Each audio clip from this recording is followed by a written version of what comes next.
talk about the books I read in June. Good morning, my little raindrops. Welcome back or welcome home. My name is Desiree and I'm so glad to have you here. So I realize I most likely have not done a reading wrap up in like a year. Life has been hectic, as you all know. I've tried to keep you posted throughout the entire process of graduating, starting work, just learning how to become an adult. And so I'm finally getting a bit more settled, and now I have more time to actually film these reading wrap-ups. I'm very excited because I've missed doing these. So I read a total of 7 books in June, which I'm very grateful for. For those of you who have been following me since the earlier days, you'll remember there was a time where I would read, I think one time I read like 20-something books in a month, and I don't understand how I did that, but regardless, 7 books in a month for me now is very good, and I'm very happy about it. So we've got a healthy mix of genres. Actually, I think there's a book for everyone in here. We've got sci-fi, YA fantasy, non-fiction. I don't want to say it's self-help, but it's non-fiction. And that this is also non-fiction slash indigenous mythology, I guess we could call it. Or what would be the proper term for this? Is there a word for like nature literature? I don't know. It talks about nature. This, I don't know what would be the genre for this. Sci-fi, I suppose, also. Mystery, and then rom-com romance. So we've got a very good stack of books to go over. So I've got my trusty dusty little chart of the books I've read. This is done. My phone is so dirty, my goodness. This is on Fable, by the way. The first book that I read in June was The Girl Who Fell Beneath the Sea by Axie. This is a YA fantasy inspired by Korean mythology. In this world, there is a maiden who is sacrificed every year to be thrown into the sea to make the sea king happy. Is that his name? Sea god, not the sea king, the sea god. To make the sea god happy. And so in this year, it turns out that it is Mina's brother's, like, the love of his life is the one to be sacrificed, and Mina sees that her brother is willing to sacrifice himself as well to be with his lover, and so she jumps into the ocean instead of her sister-in-law. And so she gets there, she has the red string of fate attached with the sea god. Some guy pops up and severs the string because it's like this part of, I guess, the ritual, but the sea god has been cursed for all of these centuries, and it's brought so much destruction to Mina's town, and so now her goal is to be there, break the sea god's curse, and so save her village. The main reason I bought this, which was like I think 2 years ago, was because it was recommended to me as a book version of Kami-sama Kiss, which I'm sure you've heard me talk about this before, but it's one of my favorite animes of all time. And I can very much see where it sort of stems from. It's very similar. It's got some pretty similar vibes to it. So it's not, you know, the spitting image of the anime, but it does have some similar themes and vibes. So if you are a fan of the anime, I would recommend this because it was very fun to read. My only issue with it was that it wasn't even an issue with the book. It was an issue with my schedule. I was reading this when work was absolutely insane, and so I only had little bursts of time where I could read, and because of that it took me over a week to finish this, and it wasn't even the book's fault. It was because of my schedule.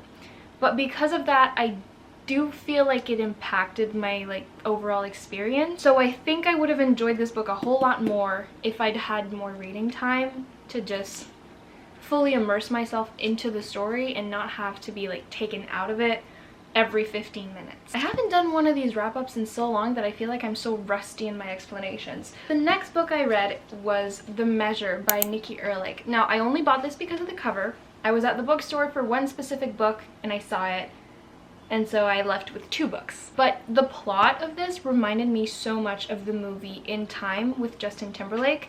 You know, it's a movie where basically people pay for things with time from like their lifespan.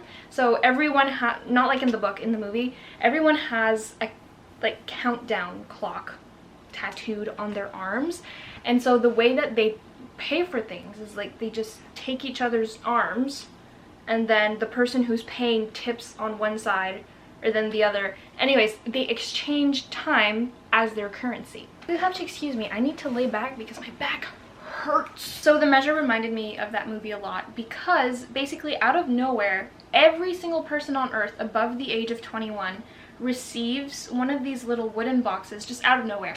Like, it just happens and they don't know why. And they're all personalized with each person's name. And so when they open the box, there is a piece of string in it. And the strings all vary in length. And what people come to realize is that these strings represent their lifespan. So however long your string is how long your life is. So people are just going absolutely insane over, should we open the box? Should we not open the box? Oh my god, I'm a short stringer. I'm gonna die in X amount of years. I need to start living to the fullest. There's a lot that happens in here. And it's very much reliant on the political perspective of things, which I personally really enjoyed. I guess we could say people are starting to reject short stringers because their strings are so short, so that means they don't have a lot of time left to live, which is insane.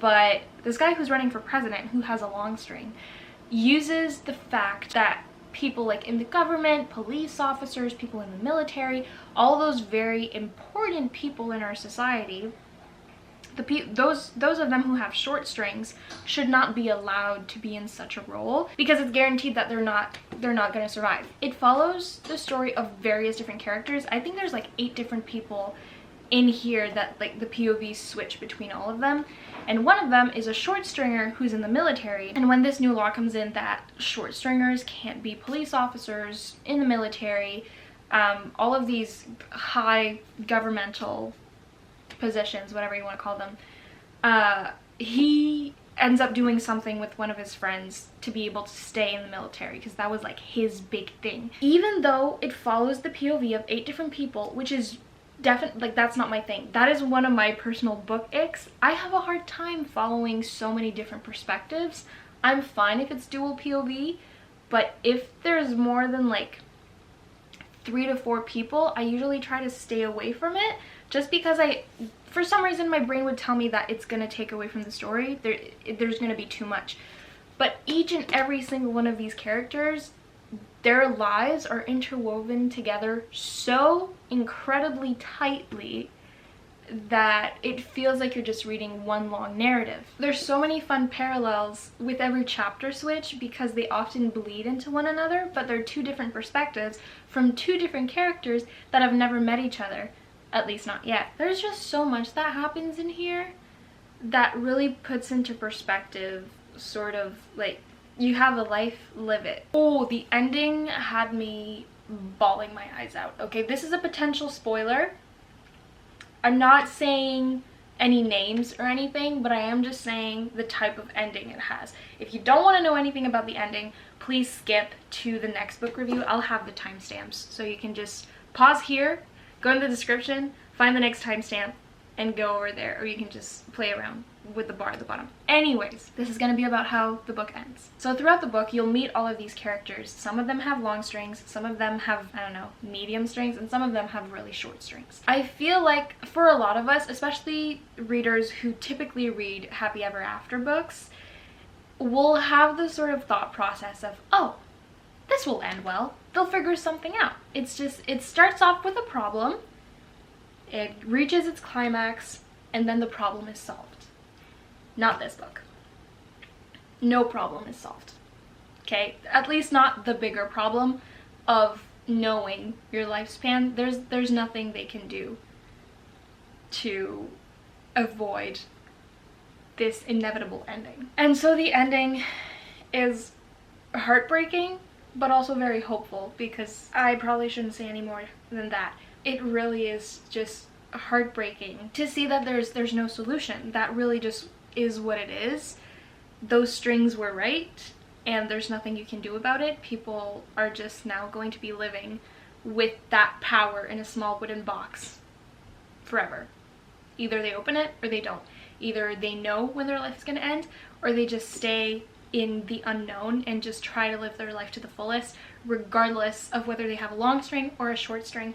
And so I think this is what's so important about this book, is that if you've been needing some sort of reminder or a wake-up call or whatever, that it's really, really, really important to live your life to the fullest or create memories, even if they're not like anything extravagant. For example, yesterday I went to the post office, and on my way back home I passed in front of a really nice lake in our town, and there were a bunch of geese with their babies just lying in the sun, and there's a bunch of trees where you can sit under. And I thought, you know what, instead of going home to open my package, I'm gonna park here, I'm gonna take my blanket out of my car, I'm gonna sit down by the lake far enough from the geese, because they were Canadian geese, and you guys know, if you're Canadian, you know how aggressive these are.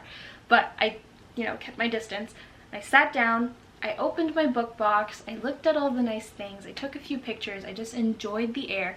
It didn't cost me anything. I just took like 30 minutes of my time, sat there, enjoyed the nice weather, looked at the ducks, looked at the geese, looked at everything, and just enjoyed the moment. And I will have that memory embedded in my brain for many years to come. It didn't cost me a thing, but I made the best of my string, right? So I think that's what this book was for me, was a really good reminder of just live your life to the fullest. Whether you know when your life is gonna end or not, I just really enjoyed it. After that, I read a book for Indigenous History Month, which is the month of June in Canada. And this is Flight of the Hummingbird by Michael Nicoll Yahgulanaas with Wangari Maathai and His Holiness the Dalai Lama. So there's an artist, which is Michael, who did most of the artwork throughout this book, like this. And then two other authors who wrote a sort of letter statement in this book. So this is only 64 pages long. It's incredibly short, and I came across it while I was searching up just, you know, some books to add to my TBR for Indigenous History Month, and I came across this book. I'd never seen it anywhere. I thought it was very interesting because of the very short story that is included in this book. Basically, this tells the story of the Dukduktia, who is the hummingbird. And so that's why it's called Flight of the Hummingbird. So when you open the book, you've got a foreword by Wangari Maathai, who discusses the wisdom of the hummingbird. Basically, this is a parable for the environment. So it talks about how we all have power to make a difference for our environment if we all do something small together. So there's just this sort of little statement, and then there's the actual story of the flight of the hummingbird. It's basically just like a children's book. See, like, it's very, very short lines, very pretty artwork, but my gosh, is it ever impactful. So basically, the forest where all of these animals live in caught fire, and all the animals leave the forest. They all run in a panic, and now they're all looking at the forest and seeing, you know, their home catching fire, except one, the hummingbird. So she stays behind, and she goes to the stream, picks up a tiny drop of water, and goes above the fire and drops it, and then goes back and forth, just picking up drops of water to go and try to do something. So the bear says, "Little Dukduktia, what are you doing?" And so she says, "I am doing what I can." And that's how the short story ends. And then there's a letter about the hummingbird's effect, and then an afterword by His Holiness the Dalai Lama about universal responsibility. I think everyone should read this.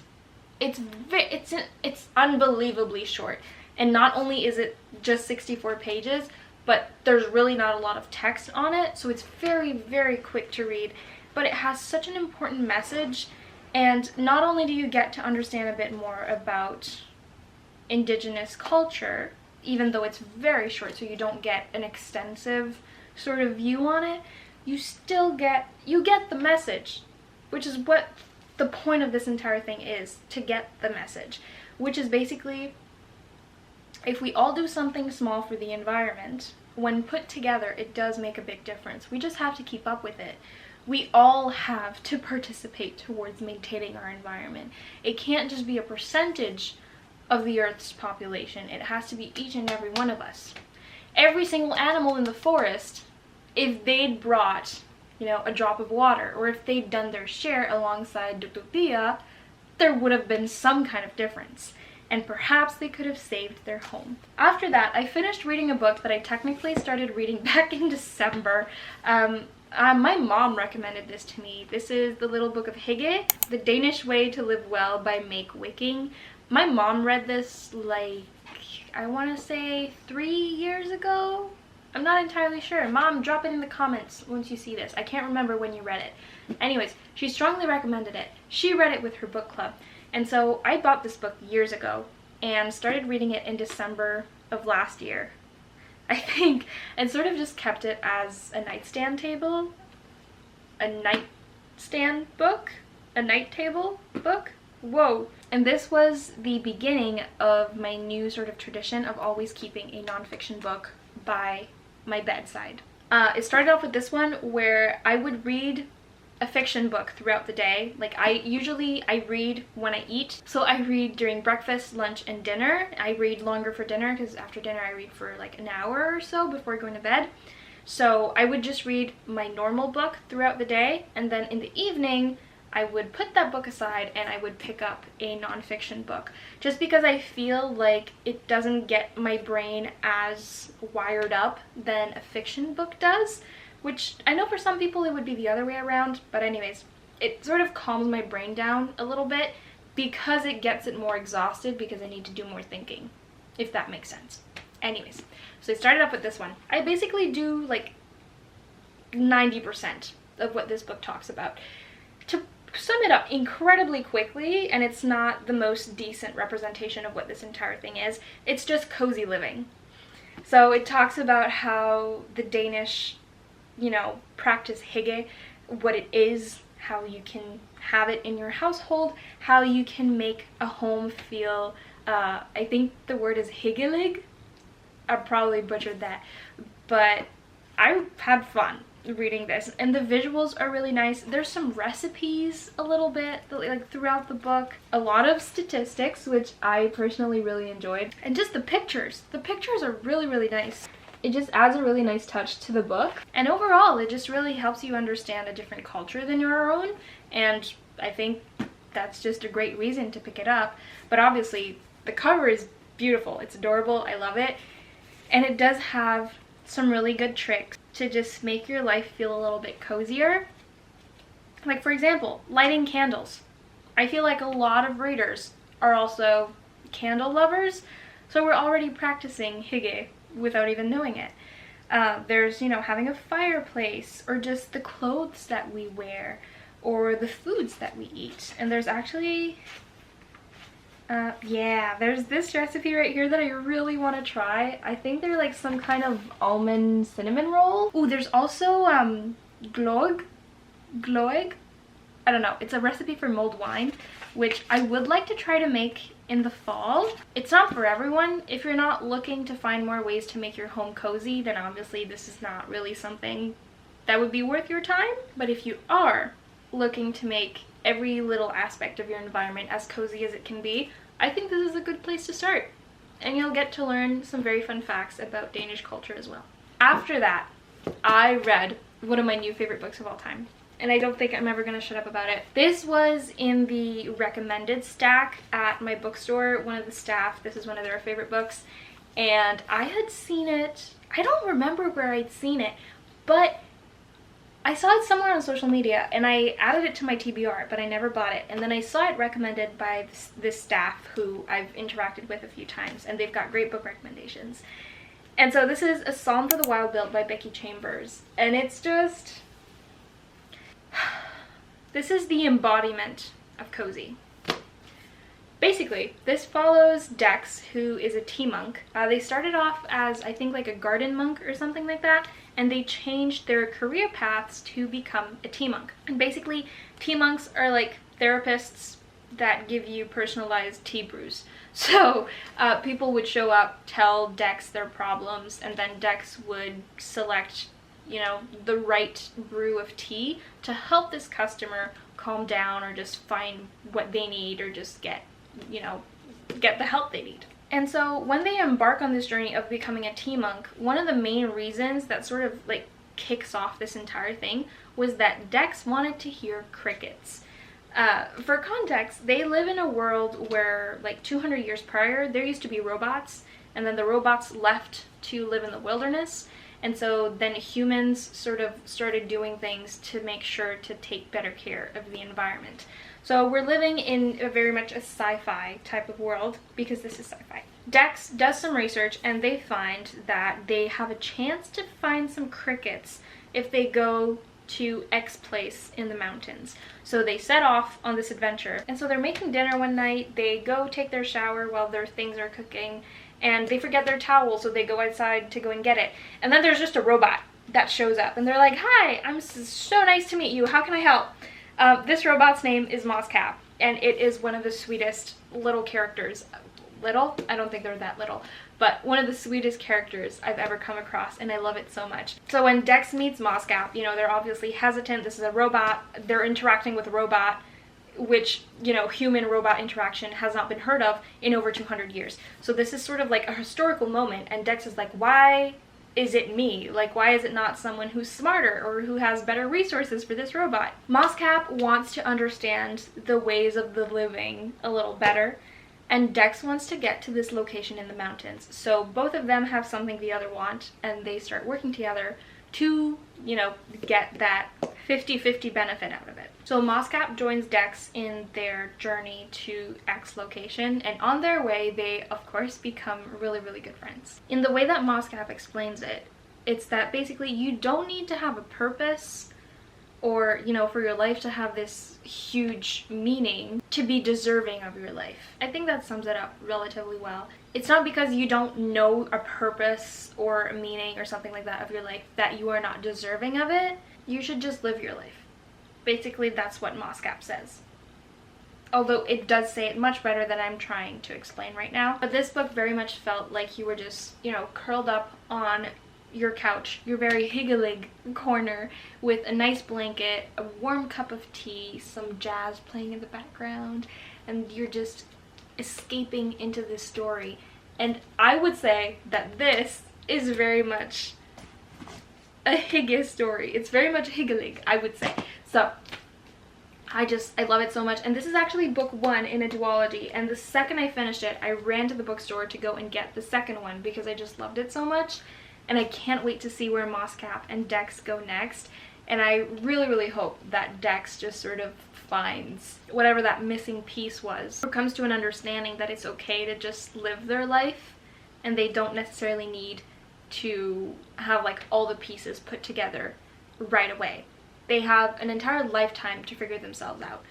And so that was just very encouraging, and I'm very excited to read the second book. And I did rate this 5 stars, and I would even go to say that it was an infinity stars for me. I just loved every single moment of this. Okay, after this, I jumped into some romance, which I have not been reading as much romance as I used to. You will most likely remember that I used to be a very avid and like romance only type of reader, but then I started venturing out 2 years ago? A year ago? I don't know. I started venturing out into different genres, and now I'm just having such a great time reading so many different stories. But it really felt nice to jump into a cheesy little fluffy rom-com. And the one that I chose was The Love of My Afterlife by Kirsty Greenwood, which this came out 2 days ago. So this is an ARC that I was sent from Berkeley PRH, which I'm so grateful because this was exactly what I needed. I'd gone home for the weekend after like just a hectic, stressful week, and it was just so nice to be home and do nothing and just read and just relax and enjoy my time there. And basically this book this book is hilarious. First off, so Delphi just died.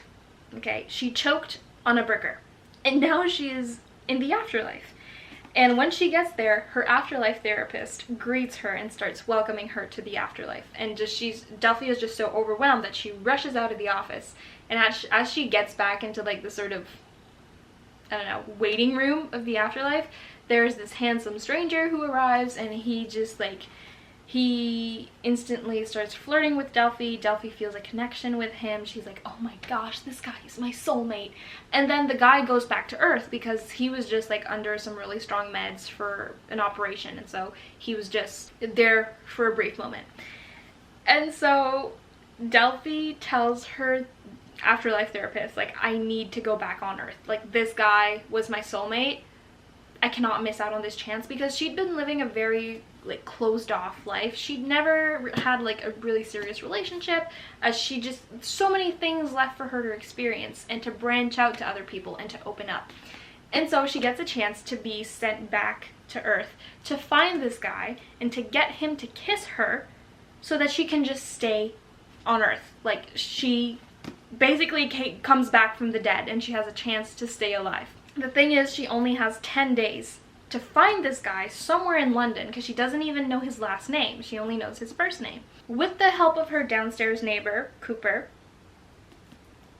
I won't say anything, she inevitably finds this guy. He does not remember her, because any interactions that happen up there, when you come back down to Earth, it's like memory wiped clean, because it was a mistake that he was there in the first place. Delphi sort of goes on this journey to try to find this guy, get him to kiss her so she can stay alive, and then in those 10 days she makes so many new friends. She basically finds herself a found family. She gets rid of a toxic relationship with her mother. She just goes through so many things within those 10 days that are absolutely life-changing. And in the end, Delphi might just realize that her soulmate was closer than she ever thought he was. That's all I'm gonna say. I rated this 4 stars. I had such a good time reading it. It was funny, it was sweet, it was a little cheesy and corny, but that was exactly what I needed. And I read it just so quickly. I started reading it, I think I read this in 2 days, which for me, as of now, reading a book in 2 days is not really a common event. Like, it doesn't happen very often. It used to back in the day when I would read a book in like 2 to 3 days, but this was so fun. And if you're a fan of The Dead Romantics, you will know this is one of my favorite books of all time. But The Dead Romantics is very much reliant, deeply highlights the pain of grief, so it's a little bit on the heavier side. This still discusses grief, obviously, but it's a little bit lighter. It's more reliant on the humor, the funny side of things, you know, just like the chaoticness of the situation. So it's much lighter, but has some common themes. But I'm thinking of the TV show called, I think it's called Drop Dead Diva. Was that what it was called? I remember watching like the first season or something like that back when I was in high school. It reminded me of that a little bit. Anyways, I had a wonderful time. And then, last book of the month, I read The Housemaid's Secret by Freida McFadden. Fadden? I don't know. We're just gonna go with it. This is the second book in the Housemaid trilogy. I read the first book, The Housemaid, last summer. And so for me to be jumping back into this series a year later is very much a Desiree thing of me to be doing. But this follows the same female main character from book 1, and now she's working for a different family, and there's just some mysterious things going on. Oh my god, Sunny. I just saw Sunny walking in front of the couch and I didn't know what it was. I forgot. I thought he was sleeping in the living room. Until she starts hearing like some really weird sounds, and it looks like, you know, the wife needs her help because she's in a toxic relationship. But I will say there were 2 twists in here that were good.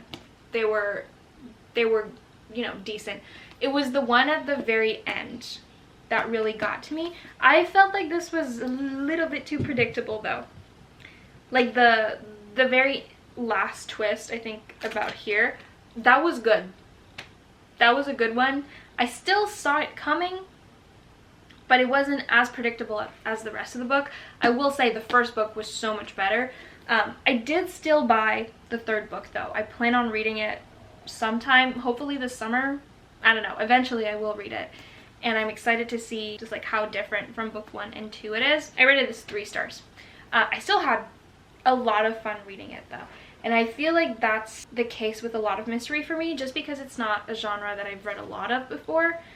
But I'm definitely venturing out into the mystery thriller genre. Hopefully gonna be branching out to horror soon too. I don't know, we're gonna see. But I had fun. Honestly, this was a fun book. It's not the best thing I've ever read, but it was still really fun. And with that, my June 2024 reading wrap-up has come to an end. Thank you so much for being here, and thank you for being so patient with me as I, you know, slowly get back to posting these, because I know it's been so long and I feel terrible that I've made you wait so long for them.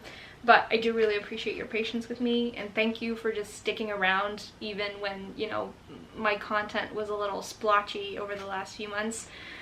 But I'm very grateful, and I'm so glad you're here. And if you are new to this channel and you have watched up to this point, well, thank you very much. And if you'd like to join the Little Raindrops family, I would love to welcome you. We talk books, we talk life, we talk finding ourselves after, you know, getting out of academia, and we just have a good time.